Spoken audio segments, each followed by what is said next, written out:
السلام عليكم، ازيكم يا حبايبي؟ عاملين ايه؟ يا رب تكونوا بخير.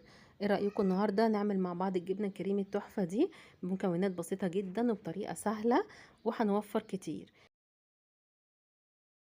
لو حبينا نشتري الجبنه الكوبايات اللي هي الكوبايه الصغيره ربع كيلو، سعرها دلوقتي عدى. يلا نحضرها بطريقه سهله ونشوف هنعملها ازاي. يلا بينا نسمي الله ونشوف المكونات وطريقه التحضير.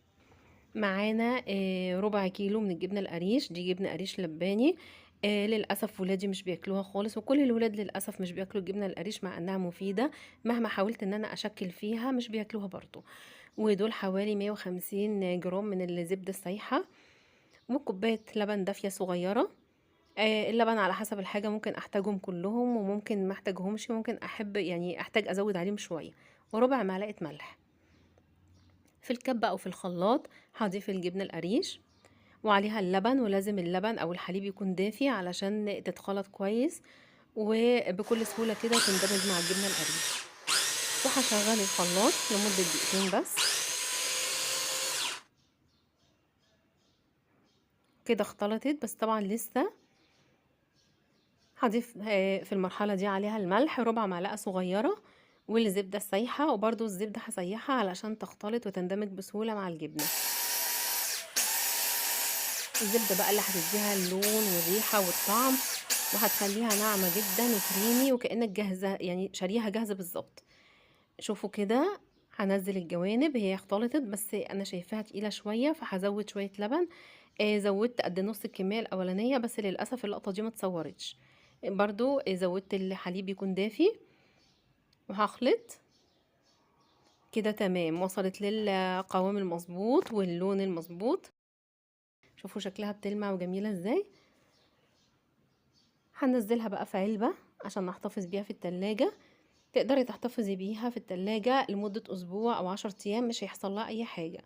بس طبعا تكون العلبة محكمة الغلق، تقفليها بغطا كويس عشان ما تاخدش رطوبة، وكمان علشان ما يتسربش إليها أي روائح من التلاجة. شوفوا جميلة ازاي، فعلا تحفة. يعني أنا ما صدقتش الوصفة دي إلا لما جربتها بنفسي. ادتني كمية وفيرة حوالي نص كيلو، يعني ربع كيلو الجبنة اداني ما يقرب من نص كيلو من الجبنة الكريمي المظبوطة. قوام وريحة وطعم ولون.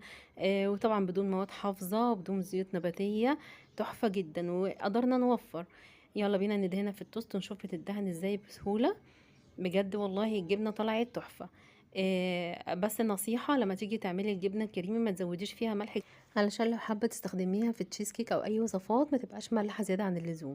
وكمان لو هتعملي كمية كبيرة ما تحطيش الملح، وحطي بداله ربع معلقة صغيرة من ملح الليمون كمادة حافظة ليها علشان تعيش معاكي في التلاجة. بس جربيها الاول في كمية صغيرة وتأكدي بنفسك انها حلوة، وبعدين جهزي منها الكمية اللي انت عايزاها. اتنين كده بقى من التوست مع كوباية شاي بلبن، تبقى أحلى عشاء أو فطار.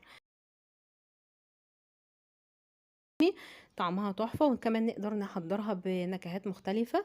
ودي واحدة من طرق تحضير الجبنة الكريمي في البيت. إن شاء الله الفترة الجاية نحضرها بطريقة تانية، وكمان هنعمل منها نكهات مختلفة. يعني نقدر نعملها بطعم الجبنة الرومي، بطعم الزيتون، بطعم الفلفل، زي ما احنا عايزين. دي كانت طريقة، وهي أبسط الطرق وأوفرهم كمان.